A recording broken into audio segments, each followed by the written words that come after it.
Day 6 of 365 Bible Stories.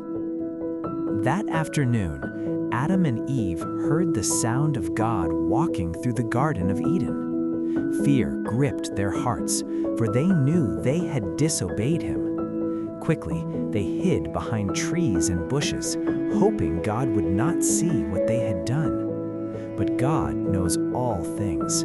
His voice called out through the garden, "Why did you disobey what I said and eat the fruit from the tree of knowledge?" Adam trembled and replied, "Eve was the one who took the fruit. It's her fault."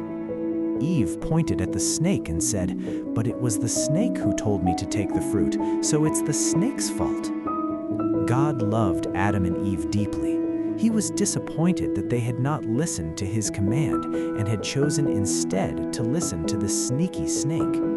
Even so, he cared for them. He gave Adam and Eve animal skins to cover themselves, protecting them from the cold of the world outside the garden. Then God cast them out of the Garden of Eden. No longer surrounded by paradise, they had to live on dry land and work hard to gather their food.